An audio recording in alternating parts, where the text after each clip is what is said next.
in Scotland, we have first-hand experience of how the alcohol industry pursue their own interests at the expense of the public and their health. Having failed to win the political argument on minimum unit pricing, they sought to prevent its implementation by taking Scottish Government to court. Although, fortunately, ultimately unsuccessful, they did delay the implementation of this life-saving policy by around 6 years.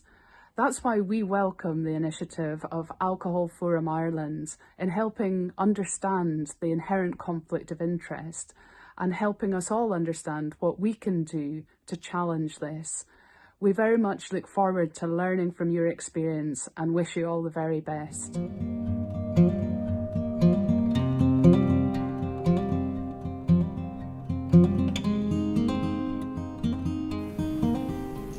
Having worked in tobacco control for 15 years, I know that the alcohol industry use exactly the same trick as the tobacco industry. What do they do to influence policymakers? They block, they amend, and they delay legislation.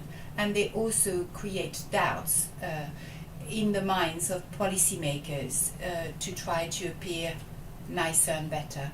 I think the IMARC initiative is a wonderful initiative that we should all support, and we will do everything we can at the European Alcohol Policy Alliance to make sure that we all endorse it very widely. Well done.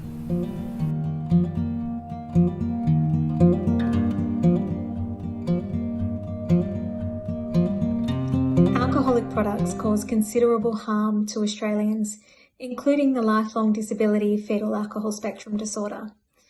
For 20 years, alcohol lobbyists tried to undermine efforts to introduce a pregnancy health warning on alcoholic products. Firstly, they questioned the evidence. Then they introduced their own voluntary and completely ineffective labelling scheme. And then when a label was made mandatory, they tried as best they can to make the label invisible. It was because of alcohol companies and their lobby groups that it took so long to get alcohol pregnancy health warnings on alcohol products. And they should have no role in the development of health and social policy in Australia or internationally.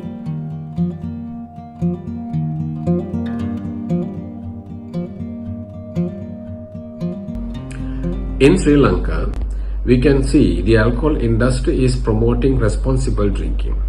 Promoting responsible drinking is highly problematic as it places the problem within the user, not the product.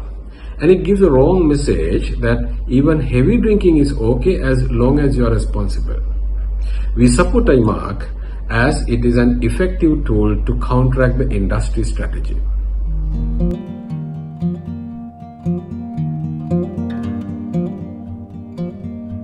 The alcohol industry must never be allowed to involve itself with schools and institutions of higher learning.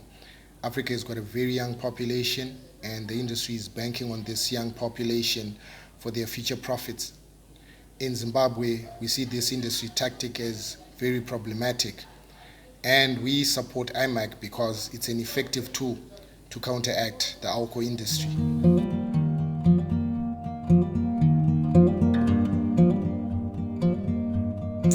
Hi, my name's Sue Taylor. I work for an organisation called Balance based in the northeast of England.